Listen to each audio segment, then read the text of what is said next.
shoot This is a things. full-work Triple D Scared connection. money never made shit. Leave out on the track. In these streets, fuck around and lose your life. My niggas hustling, so you know we fighting. Real-life street stars, man. We in here with Bday. What's happening? What's happening? Man, chilling. Let's get started, man. How'd you get started in the music industry? Man, 2 years old. My brother was a popular break dancer, so I used to follow him around to all the break dancing contests. They used to dance for trophies and money, and back in the skating ring days. So I've always been around music. My mom was in the choir. My daddy was a part of a legendary gospel group. So it was in our roots, For sure. What about getting started on the radio? Radio was a fluke. I was doing parties, running around town being the popular guy, and they put a rumor out on me, and I went by the radio station to clear my name up in something. And when I went in, they don't just put you right on the radio. I had a crazy idea of how I thought radio went. I thought it was 1 million people at this place with a microphone, but when I went in, man, these people, they had like little sound effects. They was mashing it, man. I mean, from what you hear on the outside of the radio to what you go in and you actually experience, it's something totally different. So when I went, they didn't put me directly on the radio. They made me stick around for like 30 minutes, and I seen them how much fun they was having, when I went up there, and I just got turned on to it. And then I was real popular in my town. So one day, I was announcing for my alma mater, for my school, and I used to do dance choreography for the band. So I used to do the announcements at halftime, bring the band on, talk shit, and so I could talk. I went up there, and then they put me on the radio, and we did a little segment, and I kind of liked it. And so then one of my OG partners, Jabberjaws, he kind of I would call into the radio station and do shout-outs every morning, with the radio station. And then one day I just went by and kept going by and kept going by and kept going by and kind of like pressed my way on to the radio station. But program director down there recognized that I was real popular, and so he brought me in and partnered me with a guy that's now PD in Memphis named GQ Riley.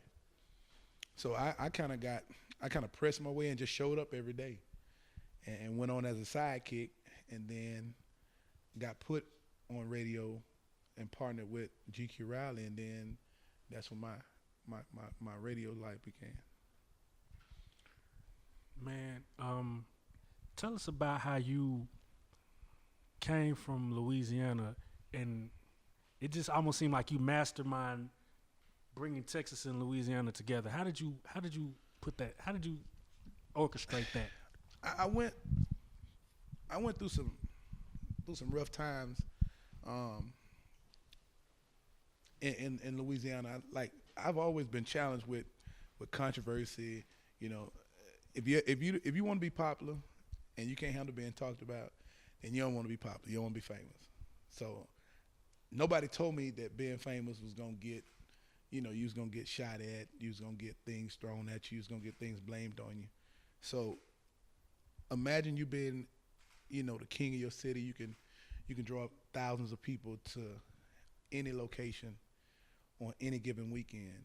I mean, it was almost automatic. It was like the streets and the city looked for you to do something, and then somebody coming in and just ripping your heart out and putting something on you that was so crazy till it almost like killed your following or made people second guess the type of person you were.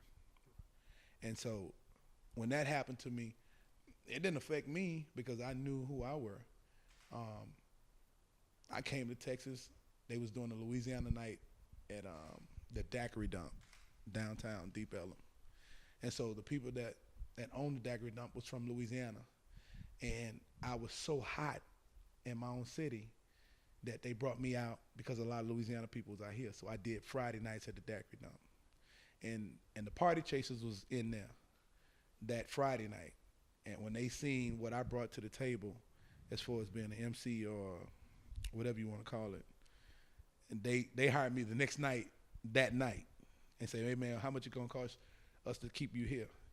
And in the transition, when the radio station turned their back on me in Shreveport, and my club owner was in, he had to make a decision. Do you keep Bday on and, you know, and deal with the walls and the pressures of everybody saying you kept him on when he's been accused of this, or do you ask Bday to, take a chill, take a couple of days off, and days turn into weeks, and weeks turn into months. So Bday was hot as hell then. So I just came on to Texas, and then when I came to Texas, I wanted to get Texas music and get updated with that. I went by the radio station, and Skip Cheatham saw me in the lobby. And just like a Michael Vick that's hurt, or a T.O. that wasn't playing football, he was like, yo, I heard about what happened down there to you. Skip had went through something too. So he knew that the media and people could overhype. So he didn't believe it. He just came to me straight recruited, was like, hey, what you doing on the weekend? I was like, I'm touring with Kane. You know what I'm saying? I'm going around the world. You know, I do the hype shit for him. And he was like, I might got something for you. So holiday weekend of 2007, Thanksgiving, you know, when all the full-timers take off and go, you know, on vacation, I worked everybody's shift. And I started working out on Saturdays. So I did Saturdays from 12 to 4. And the energy that they say I brought to the radio station was very different.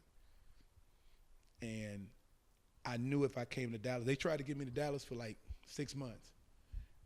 I wasn't ready to let Shreveport go because I was rooted. That's all I know. I ain't never been outside of the walls of, you know, 266 population Shreveport. The king of the city, like, Pied Piper, like, you know what I'm saying? Everybody love you, from the mayor to the hottest dope boy in the street. And I wasn't ready to leave that. So the job was in Dallas. I'm on ice in Shreveport.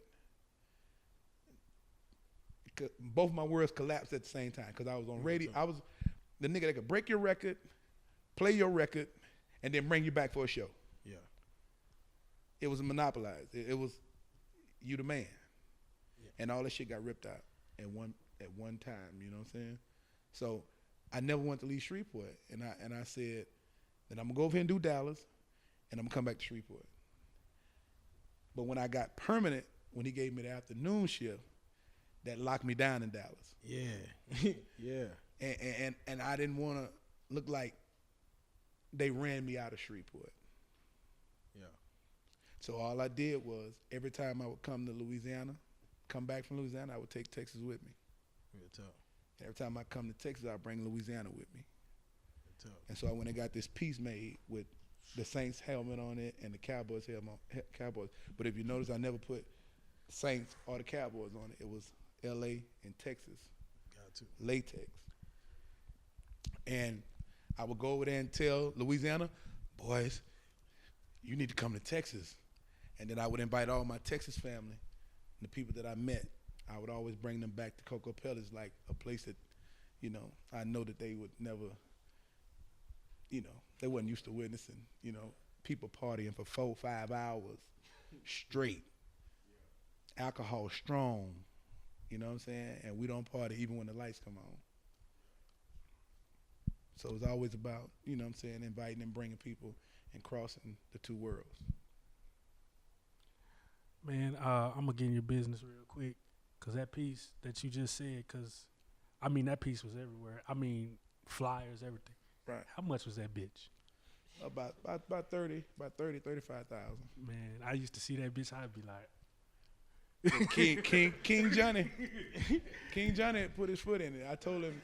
TV Johnny. King Johnny, he was trying to outdo TV Johnny. I'll do that, man. Yeah, I'll do TV Johnny. Yeah, TV Johnny had made my first, he made a whole state of Texas, and then he put Louisiana, they was back to back, and I was like, I ain't like it.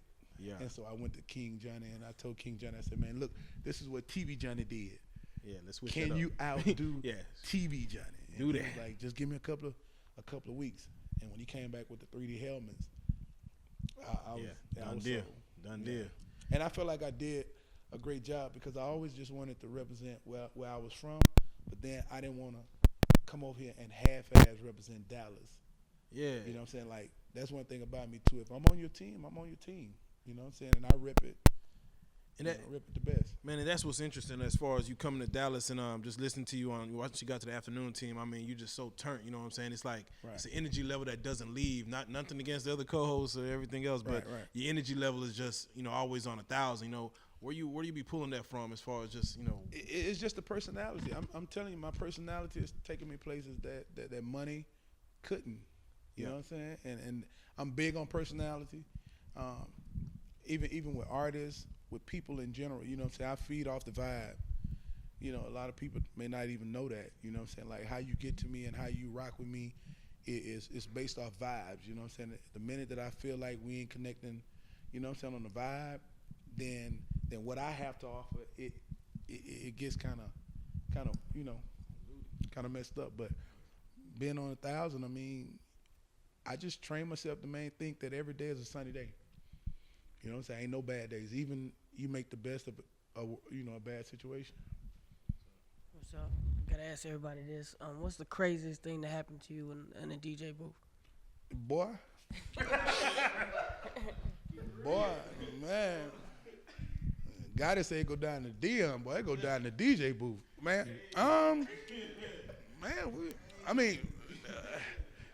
Ever since they tried to frame me with rape, don't nothing go down the DJ booth. Don't nothing go down the damn DJ booth, man.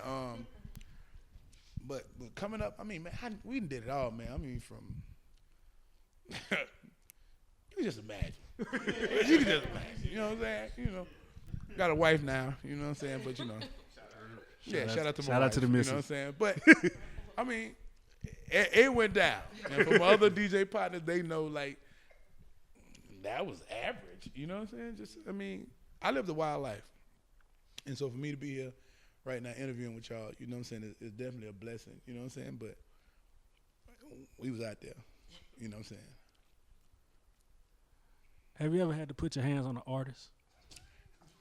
Yeah, absolutely. And got a couple more I need to put my hands on now. Yeah. Nah, man, we spread peace, bro. Yes, sir. In this game, I've learned that you gonna run into some people that just have over expectations. To whom much is given, much is required. Amen. And I see now that I've been blessed to influence people to like something that they really might not have liked at first. And when you stand on the island by yourself, as being a stand-up guy, it's only a few of you. And so I guess I've been one of them that's, always put my reputation on the line to break artists or to give artists, a shot.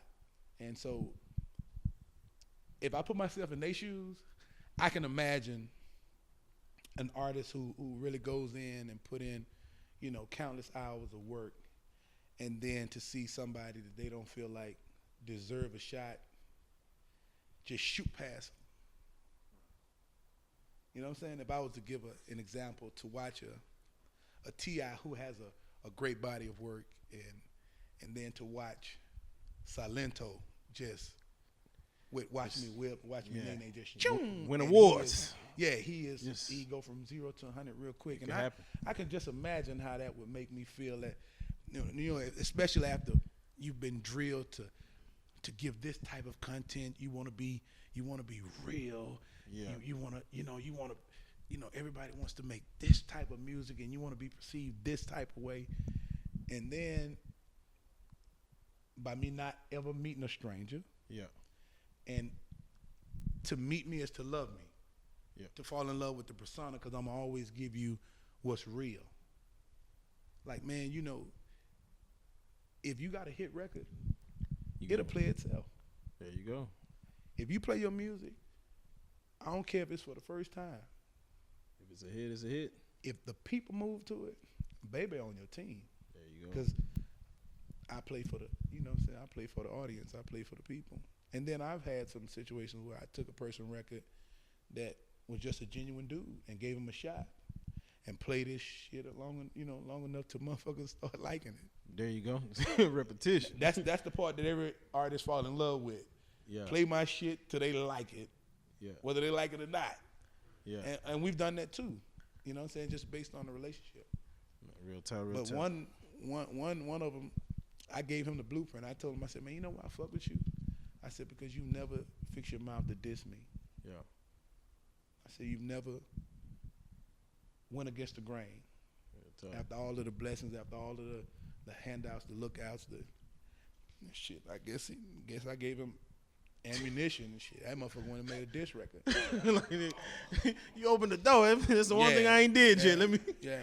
That's crazy. So, that's crazy. That's how it works sometimes. Yeah, and so they did that, and then we wound up being in the same place one day, and they gonna try to perform the diss record. Yeah. Did they get through the song? Yeah, nah, because one thing about me, like a lot of people misinterpret a lot of things, you know what I'm saying, the smile but we come up from the Mayweather era. Yeah. You know, boxing and Yeah. I took a lot of ass whooping. Yeah. Take a I'm little, give a always little. in the fight. Yeah. You feel me? So fighting and handling your business has never been, you know, a stranger to me. But man, when you learn, when you live, and you know how to get around things, man. Yeah. But that was personal to me. You know what I'm saying? A lot of people still trying to figure out, like, what did he do to get you out of your character? Because we've never seen you Get out that character. And my mama always told me, even a dog get tired. Yeah. So True. we don't have those problems no more. True.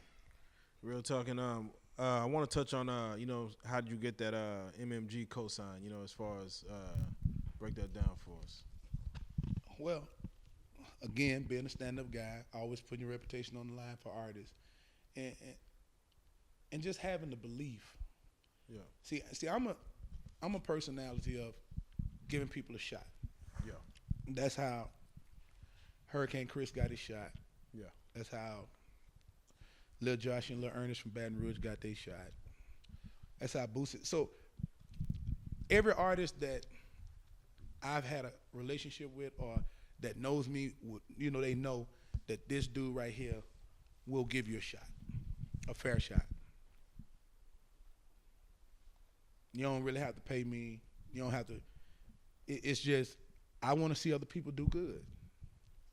You know what I'm saying? And I think that's what some people, you know, get the game twisted.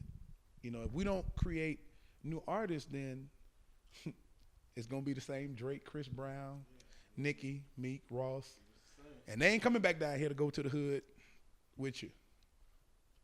I mean, I love them to death, but they not.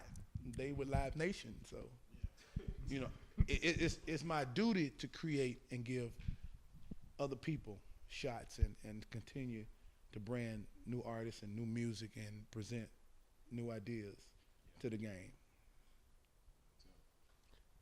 How does it feel to have $1 million cosign? I mean, Like, and when I say that, it's like niggas know if Bday play you, you own. That's been the general consensus. it's because of the server. It's Busta Rhymes said it best. To get an award is one feeling, but for the people to say you deserve it is a whole nother feeling. And so when you've worked hard and you get a paycheck, that's the best feeling in the world because you feel like you worked for it. I like doing shit, man, because when I was little, I ain't have shit. 3 pair of pants, some motherfucking cutoff shorts, motherfucking with Daisy Dukes. I used to steal nigga shoes. You know what I'm saying? Like niggas say they all stars in the window to let the motherfuckers dry. Shit, before they could dry. Size 13. I wear size 9. Newspaper in them motherfuckers to make them fit. So I always said, I used to sit and watch BT. And I said, man, you know what? If I ever get famous, my nigga, I'm just gonna do shit just because. Just because. Some shit that just make other motherfuckers happy. Like, I'm just gonna do shit that be like, blow niggas' mind. Like, that nigga did that shit for me. And one of the biggest rewards for me was watching 50 Cent come to my birthday party for free. That's real shit. At the height of his career. He pissed off every fucking program director in the South. That's real shit. Because they wanted him for their summer jams and shit. And that's what showed me the power of relationships. You know what I'm saying? He came to my shit. He walked up in there. He went against his manager, Chris Lighty at the time. Yeah. And said, you know what? I'm going to do this for Bday. Because I went down to Shreveport. He was shooting a movie in Shreveport. And he snuck in the club and seen me working one night. And it wasn't playing none of his shit. And he went around for like 6 months telling this whole story to like other radio stations, other on-air personalities. So 50, you know, through relationship shit, he came for free. Like the last hour and a half of my birthday party. I wouldn't tell nobody, you know, he called me, airport. What's up, nigga, I'm here. In the middle of my party. I'm like, nigga, you ain't here, because I had Young Jock, Young Dro, Young L.A. He said this shit on stage. You had all the young niggas with you tonight. And 50 came in that motherfucker at the last minute, my nigga, and I went to get him outside because they didn't want to let him through the roadblock. So I went and told the chief of police at this time, because he was there. Like, my birthday party is a big shit in Shreveport, so he was at the barricade. I was like, yo, chief, in that car right there is 50 Cent. And you got him blocked off. And we got to get him in that club. Nope, it's a roadblock. Nope. I said, chief, if we don't get that man in there, it's going to be a problem. It's going to be a problem. And the chief made me go talk to the sergeant. They sent me through the, you know, they got you ain't no motherfucking Malcolm X nigga is what he really told me. So I went and I brought 50 in. Nobody knew he was coming. We had threw kind of hints like, the little quarters that drop at the beginning of his album. Yeah. The Get Rich or Die Trying. I told him on the commercial, like, yo, we're going to have a special guest. And drop the quarters on the commercial. Ooh, that's how you do it. But nobody picked it up, you know what I'm saying? So when 50 came in that motherfucker, man, them motherfuckers went ape shit. And he told them motherfuckers on the stage, he like, yo, this little nigga right here, I fuck with this nigga. We came down here for free, my nigga. Me, Yayo, Banks, and them motherfuckers rocked out for 2 hours in the club when him and Ross was beefing. No security. And them niggas had jewelry on.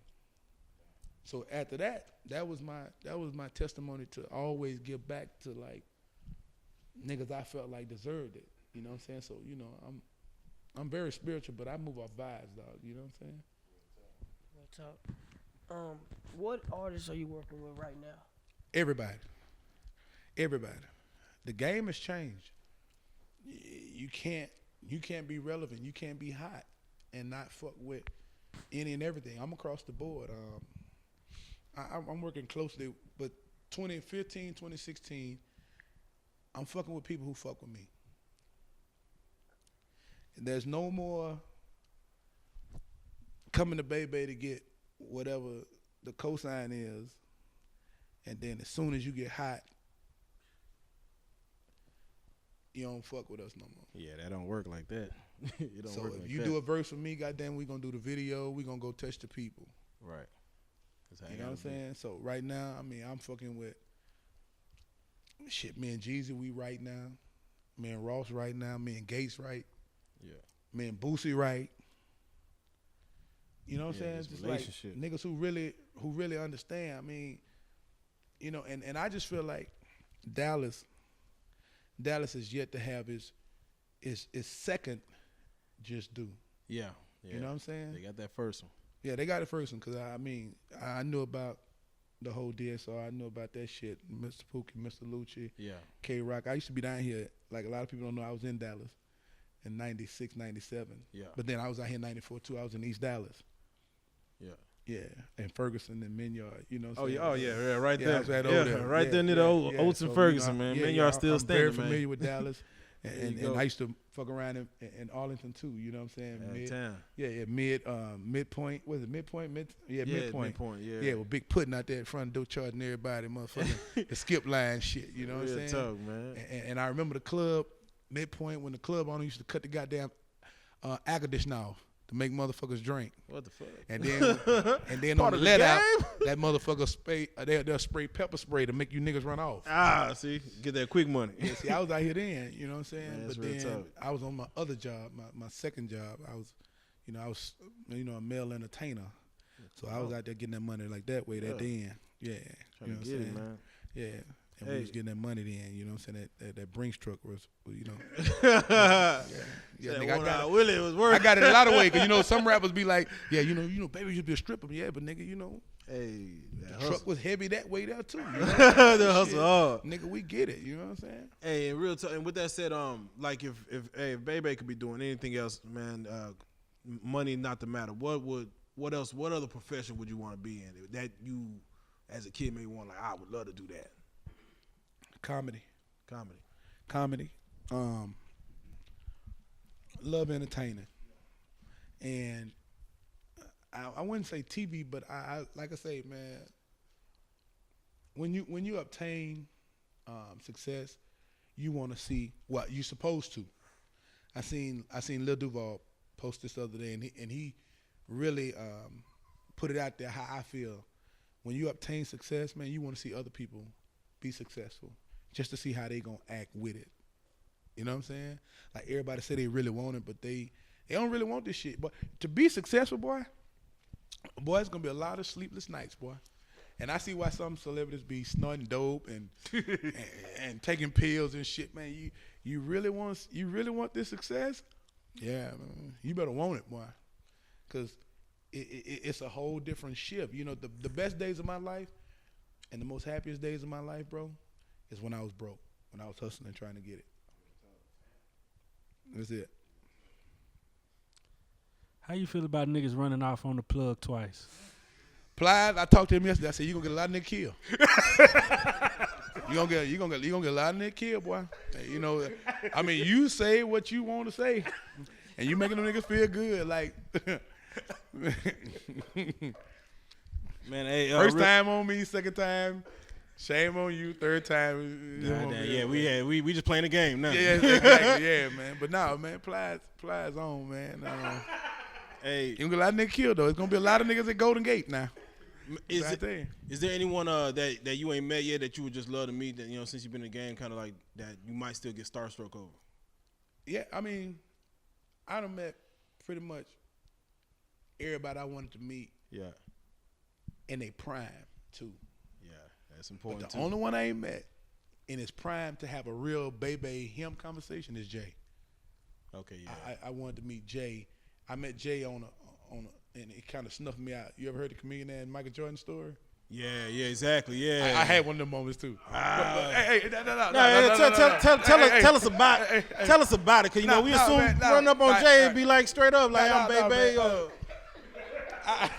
Now you gotta let us know what went down, man. Nigga, man, I'm gonna tell you, I met the nigga now. Okay, there you go. I met everybody that I wanted to meet. From, like, I like to meet people when they're in the prime, when they're in the, you know what I'm saying? But Jay, who was at the Mix Show Power Summit, this is where all the powerful DJs go, overseas. They don't do these no more. And that's probably the reason why a lot of artists ain't getting broke. Yeah. Because once a year they used to do these Mix Show Power Summits where the labels, the hottest artists, all the most influential DJs, the up-and-coming artists would go, and we would fellowship for like one weekend. And this one, new artists would present their new music, you know what I'm saying? Yeah. The same things y'all see like with the other conferences around here. Yeah. Well, those are offsprings of what Mix Show Power Summit used to be. Yeah. Right. So Jay-Z, Def Jam was doing a a showcase. And this is when Kanye West was coming out. Yeah. He had Gold Digger. And he had Tierra Marie, he had Kanye West, and there was somebody else Jay was working with. And you know how you can see Kanye doing his last song, and Jay-Z was just there to support him? Right. Well, Jay-Z took he was like, well, I'm going to get out here and try to beat the traffic, right? Yeah. So I saw him. He took he went toward the back. So when I seen him, I said, I'm finna get my motherfucking picture. So I cut across that motherfucker, right? I beat security and everybody. Hey. And I called him. I said, hey, Jay. I said, Jay, what's happening? He said, what's up, my man? I said, Jay, that nigga stuck his hand out, bro. When he shook my hand, bro, I almost passed out. That was my Michael Jackson moment, right? Yeah. So I shook the hand. That nigga hand, no homo. That nigga hand was soft. The motherfucker said, nigga ain't touched the car in his life. Yeah, man. I touched the hemming of his gum, man. I had shook that nigga hand, man. And I said, damn.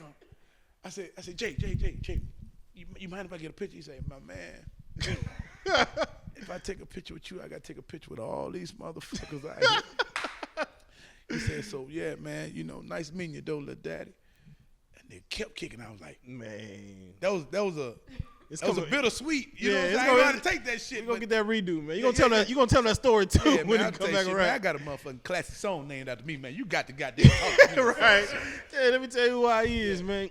Hey, all right, so, real quick, man, I want to play quick little game where I'm going to say a word just real quick, and just give me the first word that come to your head, you know what I'm saying, just when we pop it off like that. All right. Trump. I fuck with Trump. Okay. I fuck with Trump. I fuck with Trump's straightforwardness. Yeah. All right. He don't need to be the president, though. All right, hey, there you go. Bill Cosby. Real nigga. we gonna take that. We're gonna take that one. Hair weave. They need to do away with it. Do extinction of the hair weave. Huh? Yeah, they need to do away with hair weave, man. Hey, that's what it is, man. Ciroc apple. Expensive. Expensive. Expensive. All right, Ebola in Dallas. Gonna be a lot of niggas dying. A casino in Dallas? Hey. A casino in Dallas? No, Ebola. Ebola in Dallas. Ebola. Send that shit back to Africa. Send that shit back, man. Kush.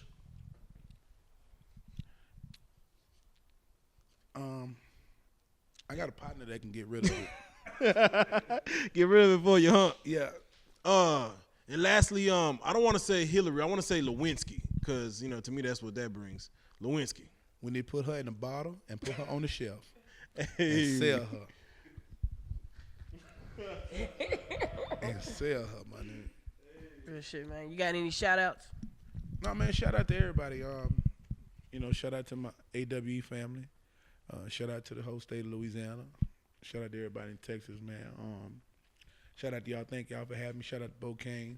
Shout out to Big Tuck, George Lopez, and them. I'm not just shouting them out because they in here, but you know what I'm saying? I always salute, man, the pioneers, people who paid away, you know what I'm saying, before, you know what I'm saying, we came along. And for the city of Dallas, and really for really the whole South, man, the only way that I feel like we're gonna get a second win, bro, is for people who are empowered to really believe in us. You get what I'm saying? Like when I got here, it was a person in position that if he wasn't gonna do it, he allowed it. You know what I'm saying? For us to really brand and stick up and do it for our artists, and that's Skip Cheatham. You know what I'm saying? Real talk. You know, a lot of people complain about Skip, but bro, like the Skip that I know, he allowed me to be a star. Real talk. He allowed me to be me. You know what I'm saying? And he allowed me to go out there. I remember bringing my first Kwanzaa Fest. I brought Big Chief out. You know what I'm saying? And if whoever is not on that ticket, you don't bring them out. You get what I'm saying? You stick to the script. And so, man, shout out to Skip, man. He was a real dude, dog, that allowed, me to be me. You know what I'm saying? So it takes a real person to stand up for you while you're not in their presence. You know what I'm saying? Real talk, man. And so I salute homie for, you know, for what he did for me and allowed me to do for Dallas. You know what I'm saying? And I believe in these rules, though. I come up under the old law. You never go to a man's town and don't salute him or the pioneers that, you know what I'm saying, that really put on for their city. You know, and that's real talk. That's from the heart. Real talk, man. Well, you are a street star. Hey, Bday, man. Real life street star. Oh, man. Salute. Double salute, homeboy.